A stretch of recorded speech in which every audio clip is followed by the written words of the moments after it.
Good morning all non passive family members. ఈరోజు యాక్చువల్గా మీకు అందరికీ ఒక ముఖ్యమైన విషయం చెప్పాలని నేను ఈ ఆడియో మెసేజ్ పెడుతున్నానండి.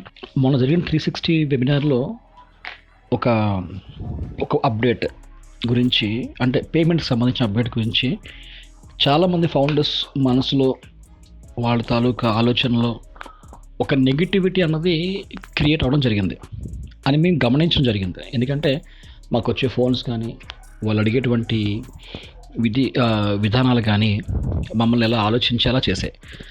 అదేంటంటే, సార్ ఎప్పుడు కూడా కంపెనీ మనకి పేమెంట్ ఇస్తానంటుంది, అది నెల గడిచిపోతుంది తప్ప ఇప్పుడు దాకా మనకు పేమెంట్స్ ఏం పడట్లేదు, ఓకే అని చెప్పి చాలా కొంచెం నెగిటివ్గా కొంచెం అడగడం, నెగిటివ్గా మెసేజ్లు పెట్టడం తరచూ మనందరం కూడా చూస్తూ ఉన్నాం. ఓకే, దానికి కొంతమంది వాళ్ళకి అర్థమయ్యే విధానంలో కంపెనీ గురించి చెప్పి వాళ్ళని పాజిటివ్గా దాన్ని మార్చడానికి చాలా ప్రయత్నాలు చేస్తున్నారు. కానీ నిజానికి వీళ్ళందరూ కూడా నెగిటివ్గా మాట్లాడే ప్రతి ఒక్కరు కూడా తెలుసుకోవాల్సిన విషయం ఏంటంటే, అంటే నెగిటివ్ అంటే ఏం లేదండి. ఇప్పుడు చాలామంది ఫౌండర్స్కి సరిగ్గా అవగాహన ఉండదు.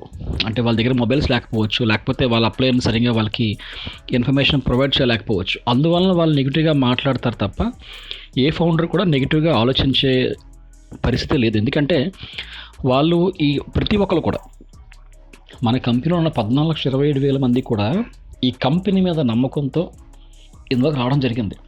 అంటే కంపెనీ గురించి, కంపెనీ మనల్ని మోసం చేస్తుంది అనే ఆలోచనతో ఎవరు రాలేదు.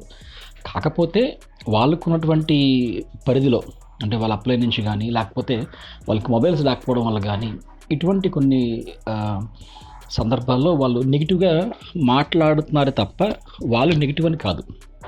ఓకే, కాకపోతే ఇందులో మనం చెప్పుకోవాల్సిన ముఖ్య విషయం ఏంటంటే, కంపెనీ గురించి, కంపెనీ పేమెంట్స్ మనకి ఎందుకు ఇవ్వడం లేదు. ఇప్పుడు దాకా కంపెనీ మన దగ్గర డబ్బులు తీసుకుంటుంది, కానీ ఇప్పుడు దాకా ఒక్క పైసా కూడా మన కంపెనీ నుంచి రావట్లేదు. అట్లీస్ట్ క్రిప్టో అని ఇవ్వచ్చు కదా ముందు, లేదా బ్యాంక్స్ అకౌంట్స్ అని బ్యాంకులో వేయచ్చు కదా అని చాలా రకాల క్వశ్చన్స్ రావడం జరుగుతుంది. దానికి యాజ్ ఏ ఫౌండర్గా నాకున్న పరిజ్ఞానంతో నేను కొన్ని విషయాలు మీకు చెప్పాలనుకుంటున్నాను. ఓకే, అదేంటంటే, కంపెనీ నిజంగా డబ్బులు ఇవ్వాలి అనుకుంటే కంపెనీకి నిమిషం పని అండి. ఫస్ట్ ఆఫ్ ఆల్ నిమిషం పని. కానీ ఆ వచ్చేటువంటి అమౌంట్ ఏదైతే మీకు ఉంటుందో, ఇప్పుడు ఒక సస్పీషియస్, మీ బ్యాంక్లో ఒక సస్పీషియస్ అకౌంట్ కొంత డబ్బులు పడ్డాయి అనుకోండి, అంటే ఊరు పేరు తెలియని ఒక సంస్థ నుంచి మీకు కొన్ని డబ్బులు పడ్డాయి అనుకోండి, అవి ఎక్కడి నుంచి పడ్డాయో మీకు తెలియదు, ఎవరు పంపించారో తెలియదు. అలాంటి టైంలో, అంటే పెద్ద అమౌంట్ గురించి మాట్లాడుతున్నాను, అలాంటి టైంలో బ్యాంక్ వాళ్ళ దగ్గర నుంచి మీరు కొన్ని రకాల ఇబ్బందులు మీరు ఎదుర్కోవాల్సి వస్తుంది. ఓకే, జాగ్రత్తగా వినండి. సస్పీషియస్ అకౌంట్ అంటే ఊరు పేరు లేని ఒక కంపెనీ నుంచి మీకు మీ బ్యాంక్ అకౌంట్లో కనుక డబ్బులు పడితే, పెద్ద అమౌంట్లు పడితే, బ్యాంక్ వాళ్ళ దగ్గర నుంచి మీరు కొన్ని ప్రతికూల పరిస్థితుల్లో మీరు అనుభవించవలసి వస్తుంది, ఇబ్బంది పడాల్సి వస్తుంది. ఓకే, ఇప్పుడు ప్రతిదీ కూడా ఇప్పుడు ఏమైందంటే, ఇప్పుడున్న తరుణంలో ప్రజెంట్ జనరేషన్లో ఏముందంటే, మనం ఏదైనా ఒక విషయం గురించి చెప్పామనుకోండి, బాబు ఇది నిజం రా అని చెప్పినప్పుడు జనాలు ఇమ్మీడియట్గా మన మాట నమ్మరు. కానీ మనం చెప్పిన దాన్ని అది ఎంతవరకు నిజం అని చెప్పి గూగుల్లో చెక్ చేసుకుంటారు. ఆ గూగుల్లో వచ్చిన ఇన్ఫర్మేషనే ఆ గూగుల్లో చెప్తేనే ఇది కరెక్ట్ అని నమ్మే స్థితిలో ఉన్నారు. అంటే మనిషిని నమ్మే రోజులు పోయాయి. అందరూ కూడా గూగుల్ మీద ఉన్నటువంటి నమ్మకం మనుషుల మీద లేదు. అది మొదటిది. అందువలన ఇప్పుడు నేను విషయం ఎందుకు చెప్పానంటే, రేపు పొద్దున్న మనకి బ్యాంకులో on passive technologies private limited Dubai నుండి మీ అకౌంట్కి కొంత అమౌంట్ ట్రాన్స్ఫర్ అయ్యింది అని మీకు అఫీషియల్గా మీ బ్యాంక్ స్టేట్మెంట్లో కనుక ఆ పదం కనిపిస్తే ఎంత ఆనందంగా ఉంటుంది. అది మనం ధైర్యంగా ఇన్ని సంవత్సరాలు మనం వెయిట్ చేసినందుకు, చూడండి నా కంపెనీ నుంచి నాకు మొట్టమొదటిసారిగా నాకు వచ్చిన డబ్బులు నా కంపెనీ నాకు పంపించింది, మనం ధైర్యంగా 10 మందికి చూపించుకోగలుగుతాం, 10 మందికి మనం చెప్పుకోగలుగుతాం. అలా చెప్పుకోవాలి, అలా చూపించుకోవాలంటే కంపెనీ కొన్ని తాలూకా చట్టపరంగా, ఓకే, న్యాయబద్ధంగా కొన్ని పనులు చేయాల్సి ఉంటుంది. అదేంటంటే, ఇప్పుడు దానికి అనుసంధానంగానే దానికి అంటే కంపెనీ ఎప్పుడు కూడా మనకి డబ్బులు ఇవ్వాలని ఆతృతనే ఉందండి. ఈవెన్ యాష్ గారు కూడా చాలాసార్లు గిల్టీగా ఫీల్ అవుతున్నారు. ఈ ఫౌండర్స్‌కి ఎలాగైనా డబ్బులు ఇవ్వాలి అనే ఉద్దేశంతో. ఓకే. ఆ సందర్భంలో మీ అందరికీ తెలుసు ప్రపంచవ్యాప్తంగా 200 బ్యాంక్స్‌తో మన కంపెనీ టై అప్ అవ్వడం జరిగింది. ఎస్పెషల్లీ ఇండియాలో 3 బ్యాంకులతో టై అప్ అవ్వడం జరిగింది. ఇంకా పేర్లు బయటికి రివీల్ చేయలేదు. రివీల్ చేసిన తర్వాత మళ్ళీ మేము మీకు చెప్తామండి. ఇప్పుడు ఏదైనా ఒక కంపెనీ భారతదేశం లాంటి దేశాల్లో, భారతదేశానికి కాదు ఏ దేశంలో సరే బ్యాంకులతో టై అప్ అయ్యింది అంటే అది జస్ట్ లైక్ దట్ కిరాణా షాప్కి వెళ్ళి పప్పు ఉప్పు కొనుక్కోవడం ఈజీ కాదండి. బ్యాంక్స్ ద్వారా టై అప్ అవ్వాలి అంటే త్రూ ప్రాపర్ ఛానల్. మన ఇండియా కాబట్టి RBI, reserve bank of India. అలాగే ప్రతి దేశంలో కూడా కొన్ని మెయిన్ సెంటర్ పూల్స్ ఉంటాయి. ఆ సెంటర్ పూల్స్ ద్వారా కంపెనీ ఇప్పుడు ఫర్ ఎగ్జాంపుల్ ఇండియాకి తీసుకోండి. ఆన్పాస్ అనే కంపెనీ ఆర్బీఐకి అప్రోచ్ అయ్యి ఆ కంపెనీ తాలూకు విధి విధానాలు, ఆ కంపెనీ తాలూకా లీగాలిటీస్, ఆ కంపెనీకి మన కంట్రీ నుంచి వచ్చినటువంటి అప్రూవల్స్, ఇలాంటి చాలా రకాల డాక్యుమెంట్స్, తర్వాత మన కంపెనీ తాలూకు కార్యకలాపాలు, వాటి ద్వారా వచ్చే ఆదాయాలు, ఓకే, ఇవన్నీ కూడా ఆర్బీఐకి చూపించి ఆర్బీఐ అప్రూవ్ చేసిన తర్వాత RBI, reserve bank of India మాత్రమే కొన్ని బ్యాంక్స్కి అలొకేట్ చేస్తుంది. బాబు మీరు ఈ బ్యాంకులతో మీరు టైఅప్ అవ్వండి అని చెప్పేసి, ఈ బ్యాంకుల ద్వారా మీ కార్యకలాపాలు చేసుకోండి అని చెప్పి రిజర్వ్ బ్యాంక్ ఆఫ్ ఇండియా ద్వారా రిజర్వ్ బ్యాంక్ ఆఫ్ ఇండియా ఆ బ్యాంకులకి చేసుకోమని మన కంపెనీకి పర్మిషన్ ఇవ్వడం జరుగుతుంది. ఇదంతా ఒక సిస్టమేటిక్గా వెళ్తుంది. ఓకే, ఈ సిస్టమేటిక్గా వెళ్ళే తరుణంలో కొంచెం కాలయాపన జరుగుతుంటుంది, అంటే కొంచెం లేట్ అవుతూ ఉంటుంది. ఇప్పుడు అంత పొటెన్షియాలిటీ లేకపోతే మన కంపెనీ 3 బ్యాంకులతో మేము ఇండియాలో టైఅప్ అయ్యాము అని అంత ధైర్యంగా ఎలా చెప్పగలుగుతుంది అంటే దాని వెనకాల ఎంత బ్యాక్గ్రౌండ్ వర్క్ చేసి ఉంటారు ఈ బ్యాంక్స్తో టైఅప్ అవ్వడానికి కదా. అది మనం ఆలోచించగలగాలి. అంటే సింపుల్గా మాట అనడం చాలా తేలికండి, కానీ ఆ మాట వెనకాతల కంపెనీ కానీ కంపెనీ తాలూకా సిబ్బంది కానీ పడే కష్టాన్ని ఎవరు గుర్తించరు. ఇప్పుడు చాలామంది అంటూ ఉంటారు, ఏంటండి మనం అకౌంట్స్ కట్టలేకపోతే మన ప్యాకేజీలు కట్టుకోలేకపోతున్నాం, కట్టుకున్నట్లు తెచ్చినట్టు వడ్డీలు కడుతున్నాం, ఇదేంటి అని చాలామంది అడుగుతున్నారు. అది మన అత్యాశ అండి. ఎందుకంటే కంపెనీ ఏం చెప్తుంది, ఒక అకౌంట్ సరిపోతుందని చెప్తుంది, కానీ మన ఆశ హద్దు లేకుండా మల్టిపుల్ అకౌంట్స్ వేసుకొని దాన్ని కట్టుకోవడానికి అప్పులు చేసి కడుతున్నారు. అప్పులు ఎందుకు కడుతున్నారు? మీకు ఎక్కువ అమౌంట్ వస్తేనే కదా మీరు అప్పులు చేసి కడుతున్నారు. కంపెనీ ఎప్పుడు అప్పులు చేయమని ఎప్పుడు చెప్పలేదు మనకి. ఓకే, లేదా ఉద్యోగం మానేయండి నేను మీ కుటుంబాన్ని పోషిస్తానని కూడా ఎప్పుడు చెప్పలేదు. కంపెనీ ఏం చెప్తుందంటే బాగా company taluka set of guidelines ఉన్నాయి, కంపెనీ రూల్స్ అండ్ రెగ్యులేషన్స్ ఉన్నాయి, కంపెనీ తాలూకా ఇది సిస్టమ్ ఇలా ఉంటుంది అని చాలా మనకు క్లియర్గా వివరించడం జరిగింది. అది మనం నచ్చే కదా కంపెనీలోకి వచ్చాము. ఈ ప్రాసెస్లో కొంచెం డిలే అవుతుంటుంది, ఎందుకంటే మనం ఏదైనా ఒక పని చేయాలని ముందుకెళ్ళినప్పుడు కొంచెం అటు ఇటు అవుతుంటుంది. అంత మాత్రం మనం నెగిటివ్గా ఆలోచించవలసిన అవసరం లేదండి, ఎందుకంటే కళ్ళ ముందు ఇన్ని సాక్ష్యాలు కనబడుతున్నాయి. ఇంకొక చిన్న మచ్చుకు ఒక ఎగ్జాంపుల్ ఏంటంటే టాప్ మోస్ట్ ప్రపంచంలోనే టాప్ 10 కంపెనీస్లో మన ఆన్పాస్ తాలూకా పేరు రావడం జరిగింది. ఈ మధ్య అందరూ కూడా దాన్ని చూశారు కూడా. అంటే ఇంట్లో ఒక తండ్రికి అంత మర్యాద సమాజంలో ఒక కుటుంబంలో ఒక తండ్రికి ఉన్న ఒక మర్యాద ఉంది అంటే ఆ మర్యాద కుటుంబ సభ్యుల్లో ప్రతి ఒక్కరికి కూడా వర్తిస్తుందండి. అదేవిధంగా ఇప్పుడు ఆన్పాస్ అనే కంపెనీ టాప్ 10 కంపెనీస్లో మనం ఒక స్టేజ్లో ఉన్నప్పుడు ఆ కంపెనీతో పాటుగా కంపెనీ ఫౌండర్స్కి ఎంత రెస్పెక్ట్ ఉంటుంది. ఇప్పుడు మన ఊరు పేరు ఎవరికి తెలియదు, మన చుట్టుపక్కల వాళ్ళకి కూడా మన గురించి తెలియదు. అలాంటిది రేపు పొద్దున్న పలానా వ్యక్తి పలానా సంస్థలో ఫౌండర్ ఉన్నారన్న విషయం తెలిస్తే మీకెంత అది గొప్ప శుభపరిణామం, మీకెంత గర్వకారణం అది. అలాంటి విషయాలు ఆలోచించట్లేదు జనాలు. ఓకే, టాప్ 10లో రావడం అంటే చిన్న విషయం కాదండి, అది చాలా గర్వకారణం. అది వితిన్ షార్ట్ స్పాన్లో ఒక కంపెనీ అలా ఆ స్టేజ్కి వచ్చిందంటే దానికి ఎంతమంది కష్టాలు, ఆ కంపెనీ తాలూకు సీఈఓ కష్టాలు, టెక్ టీమ్ తాలూకు కష్టాలు, ఎన్ని నిద్రలేని రాత్రులు, ఎన్ని ఒడిదుడుకులు, ఎన్ని అవమానాలు, ఎంత పడితే ఆ దెబ్బలు తట్టుకొని రాటుదేరి నిలబడి ఈరోజు టాప్ 10లో ఒక పొజిషన్ సంపాదించుకుంది మన కంపెనీ. అలాంటి కంపెనీలో మనం ఫౌండర్స్గా ఉన్నందుకు we should feel more proud. Okay, రేపు పొద్దున్న ఆన్పాస్ ఫౌండర్ అంటే ఆ వాల్యూ మీరు చెప్తా అంటే దాన్ని మనం ఎక్స్ప్లెయిన్ చేయలేము సార్. ఎక్స్ప్లెయిన్ చేయలేం, అంత అద్భుతంగా ఉంటుంది అది. ఓకే, ఇంకొక చిన్న విషయం చెప్తాను. ఇప్పుడు మనం అందరూ కూడా ప్యాకేజీలు కడుతున్నాం. ఈ ప్యాకేజీలు కట్టే తరుణంలో మన కంపెనీ ఒక వేరే కంపెనీని సపోర్ట్ అడిగింది, కొంచెం మాకు సపోర్ట్ చేయండి పేమెంట్స్ కట్టే విషయంలో అని చెప్పేసి. మన కంపెనీ మాట కాదనలేక ఆ కంపెనీ కూడా ఒప్పుకోవడం జరిగింది, పేమెంట్స్ సపోర్ట్ చేశారు, అదంతా అయిపోయింది. అంతా అయిపోయిన తర్వాత ఆ కంపెనీ మన కంపెనీతో ఒక విషయం అన్నది, సార్ మీ కంపెనీ తాలూకా విధి విధానాలు మాకు నచ్చాయి, సో మీ కంపెనీని మేము కొనుక్కుందాం అనుకుంటున్నాము, మీరు ఆన్ ప్యాస్ అనే కంపెనీ మాకు అమ్మేస్తారా అని అడిగారు మన వాళ్ళని. దానికి మన వాళ్ళు ఇచ్చిన సమాధానం తెలుసండి, చాలా రెస్పెక్ట్ఫుల్గా సిఇఓ గారు కానీ లేకపోతే మన ఒక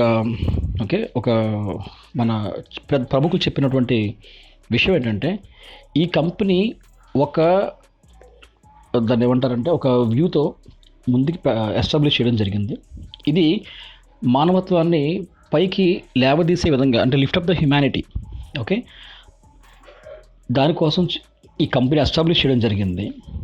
ఏదైనా జాతీయ విపత్తులు జరిగినప్పుడు ఓబ్లెస్ ద్వారా ఈ ప్రపంచానికి సహాయం చేయడానికి ఈ కంపెనీ స్థాపించబడింది. చాలామంది హోమ్లెస్ పీపుల్, అంటే కన్న కొడుకు కూతుర్ల చేత, తమ పిల్లల చేత బయటికి వెళ్ళగొట్టబడిన తల్లిదండ్రుల కోసం ఆశ్రయాన్ని ఇవ్వడానికి ఈ కంపెనీ స్థాపించబడింది. చదువు లేని పిల్లలకి ఒక ఉన్నతమైన భవిష్యత్తు ఇవ్వడానికి ఈ కంపెనీ స్థాపించబడింది. ఇన్ని వాల్యూస్తో ఈ కంపెనీ స్థాపించబడింది. అందువల్ల ఈ కంపెనీ మేము ఇవ్వలేమండి అని చెప్పి చాలా అఫీషియల్గా, చాలా రెస్పెక్ట్గా వాళ్ళకి ఈ ఆఫర్ని తిరస్కరించడం జరిగింది. మీరు ఒక్కసారి ఆలోచించండి, నిజంగా కనుక యాష్ ముఫారే కానీ వీళ్ళందరూ నాకు ఎందుకు, నా ప్రాఫిట్ నేను చూసుకుంటే సరిపోద్ది కదా అనుకుంటే, అతను జస్ట్ లైక్ దాట్, ఒక్క నిమిషం పట్టదు.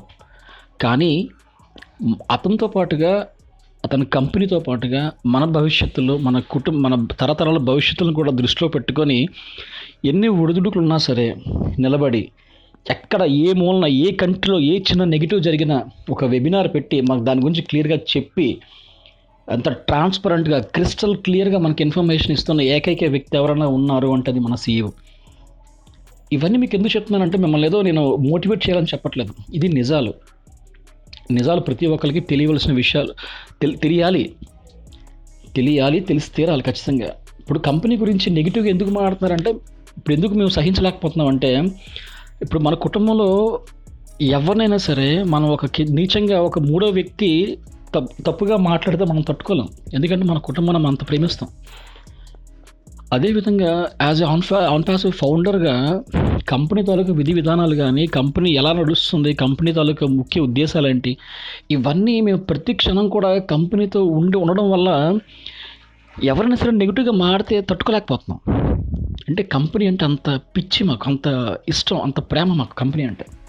ఓకే, సో దయచేసి కంపెనీ గురించి ఎవరో తప్పుగా దయచేసి మాట్లాడొద్దండి, దాన్ని అర్థం చేసుకుని ప్రయత్నించండి. ఓకే, రేపొద్దున్న మనకి జరగబోయే అద్భుతాలు, ఓకే, అది మీరు అనుభవించాలంటే మనం ముందు క్లియర్ మైండ్ సెట్తో ఉండాలి ఫస్ట్ ఆఫ్ ఆల్. ఓకే, చాలా క్లియర్ మైండ్ సెట్తో ఉండాలి. అంతేగాని ఎవరో ఏదో చెప్పారు అని చెప్పి మనం దాన్ని పట్టుకొని మనం ఇబ్బంది పడిపోయి పక్క వాళ్ళని ఇబ్బంది పెట్టడం అది కరెక్ట్ కాదండి. ఇప్పుడు మన 360లో మొన్న అతను ఒక మాట చెప్పారు పేమెంట్స్ గురించి, మన యాష్ గారు. అదేంటంటే, నేను ఈ మంత్ ఎండింగ్ కల్లా నేను ఈ అమౌంట్స్ అనేవి రిలీజ్ చేయబోతున్నాను. ఒకవేళ అది కాకపోతే జనవరి నెలలో మినిమం అట్లీస్ట్, అంటే బాగా తక్కువగా ఒక $10 million నేను రిలీజ్ చేయడానికి రెడీగా ఉన్నాను. ఓకే, అట్లీస్ట్ ఈ మంత్ ఎండింగ్ కల్లా నేను పేమెంట్స్ కానీ రిలీజ్ చేయగలిగితే నేను కొంతమంది ముఖంలో నేను చిరునవ్వు చూడగలుగుతాను అని అతను చాలా క్లియర్గా చెప్పడం జరిగింది. అదే మెసేజ్ని మొత్తం ఇప్పుడు తెలిసి ప్రతి ఒక్కరు కూడా ఈ మెసేజ్ని చూసే ఉంటారు అనుకుంటున్నాను. దాని అర్థం ఏంటంటే, సార్ కంపెనీ చాలా క్యూరియాసిటీతో ఉందండి, డబ్బులు మనకి ఇవ్వాలి, మన ఫౌండర్స్ ముఖాల్లో ఆనందం చూడాలని. కానీ ఎక్కడో చిన్న చిన్న గ్లిచెస్, కంపెనీ కూడా ఏమనుకుంటుందంటే, రేపు పొద్దున్న కంపెనీ మనకు వచ్చిన డబ్బులు చాలా లీగల్గా ఉండాలి. ఆ వచ్చే డబ్బులు తీసుకోవడప్పుడు ఉన్నటువంటి ఆనందం, ఓకే, ఆ డబ్బులు ఎటువంటి ఊరు పేరు లేకుండా ఒక ఒక సస్పిషియస్ అకౌంట్గా పడినప్పుడు బ్యాంక్ ద్వారా మీకు వచ్చేటువంటి ఇబ్బందులు లేకుండా ఒక నీతిగా నిజాయితీగా మనకి డబ్బులు రావాలి అనే ఒక కాన్సెప్ట్తో కంపెనీ ఇంత కష్టపడుతుంది. ఓకే, ఈ తరుణంలోనే మనకు ఓ బ్యాంక్ అని కూడా ఇనిషియేటివ్ చేశారు కంపెనీ. ఓకే, కాబట్టి ఇలాంటి చాలా విషయాలు తెర వెనకాల జరుగుతూనే ఉంటాయండి. ఓకే, సో దాన్ని మీరు కొంచెం దృష్టిలో పెట్టుకోండి. రేపు పొద్దున్న మనకి ఈ మంత్ ఎండింగ్ కాకపోతే నెక్స్ట్ మంత్ అతను ఖచ్చితంగా చెప్పారు, నెక్స్ట్ మంత్ మనకి $10 million. $10 million అంటే ఆలోచించండి ఒకసారి. 1 మిలియన్ అంటే 10 లక్షలు, 10 millions అంటే 1 crore, $1 కోటి. ఓకే, రిలీజ్ చేయబోతున్నారు. ఎవరైతే ముందుగా విత్డ్రా పెట్టుకున్నారో వాళ్ళకి. ఓకే, అలాగని చెప్పి జీరో ఫండ్స్ పడవా అని కాదు, వాళ్ళకి కూడా పడతాయి. ఎందుకంటే ముందు విత్డ్రా అన్నవి క్రిప్టో ద్వారా కానీ బ్యాంక్ ద్వారా కానీ బయటకు వచ్చినప్పుడు, ఒక కంపెనీ నుంచి మనకు అవుట్ అవుతున్నప్పుడు దాని తాలూకా మార్గాలన్నీ కూడా చాలా సులభంతరం అయిపోతాయి ఒక ఫస్ట్ అటెంప్ట్లో. అంటే ఒక ఏనుగు ఒక అడవిలో నడిచినప్పుడు ఒక దారి ఏ విధంగా అయితే ఏర్పడిపోయి వెనకాల అన్ని జంతువులు ఎలా ప్రయాణం చేస్తాయో, ఈ అవుట్ అన్నది ఒక్కసారి అవుట్ అవ్వగానే ఈ డిఎంసిసి అంటే దుబాయ్ మెట్రో కమ్యూనిటీ సెంటర్ ద్వారా కానీ, దాని ద్వారా ఈ మనకి Mexican third party payment gateways ద్వారా కానీ, వీటి ద్వారా ఈ ప్రపంచంలో ఉన్న అన్ని బ్యాంక్స్కి కూడా ఒక దారి ఏర్పడిపోద్ది విత్డ్రా అంటే పేమెంట్ మనకి ఇవ్వడానికి. ఒక్కసారి అంటే ఏదైనా సరే ఒక్కసారి పేమెంట్స్ ఇవ్వడానికి కంపెనీ ముందుకు వచ్చినప్పుడు ఇనిషియల్గా కొన్ని ఇబ్బందులు ఉంటాయి. ఒక్కసారి దారి కనుక క్లియర్ అయిపోతే మనకి ఇంకా ఎటువంటి ఇబ్బంది ఉండదండి. ఇప్పుడు అదే చెప్పారు ఇప్పుడు యాష్ గారు. ఏం చెప్పారు, మీకు ఫస్ట్ పేమెంట్ అయినా పెట్టుకున్నప్పుడు మీరు మీ బ్యాంక్ మన వ్యాలెట్ నుంచి మీ బ్యాంక్ పంపించుకున్నప్పుడు మీకు మ్యాక్సిమం 1 వీక్ టైం పడుతుందని చెప్పారు మీ బ్యాంక్లో పడడానికి. కానీ కాలక్రమేణా అది ఏమవుతుందని చెప్పారు, మీరు వ్యాలెట్ నుంచి మీ బ్యాంక్కి విత్డ్రా పెట్టుకోవడానికి 5 నుంచి 7 నిమిషాలు మాత్రమే పడుతుందని చెప్పారు. అంటే ఎంత కాన్ఫిడెంట్గా ఎంత లాంగ్ విజన్ పెట్టి అతను ఆలోచించి మీకు ఆ మాట చెప్పుకుంటారు ఒకసారి ఆలోచించండి. కాబట్టి ప్రతిదీ కూడా మన మంచి కోసం జరుగుతుంది, మన బాగు కోసం జరుగుతుంది, మన కుటుంబ శ్రేయస్సు కోసం జరుగుతుంది. కంపెనీ చాలామంది చాలా రకాలుగా నిద్రలేని రాత్రులు గడుపుతున్నారు మన కోసం. అంటే అలా చేశారు కాబట్టే ఈరోజు ఆన్ పాస్ ఉన్న కంపెనీ టాప్ 10లో ఒక స్టేజ్లో ఉండడానికి కారణం వాళ్ళ పడిన కష్టం, వాళ్ళు పడిన శ్రమ. కానీ అందులో మన తాలూకు కాంట్రిబ్యూషన్ ఏం లేదండి. యాజ్ ఎ ఫౌండర్గా కంపెనీ మిమ్మల్ని ఏమీ రాళ్ళు రప్పలు కొట్టమని చెప్పట్లేదు. జస్ట్ మీరు అప్డేట్ అవ్వండి, ప్రతి విషయం కూడా తెలుసుకొని మీకు అర్థం కాకపోతే మిమ్మల్ని ఎవరైతే మీ బ్లెస్సర్ ఉన్నారో వాళ్ళని కన్సల్ట్ చేయండి అని చెప్పారు.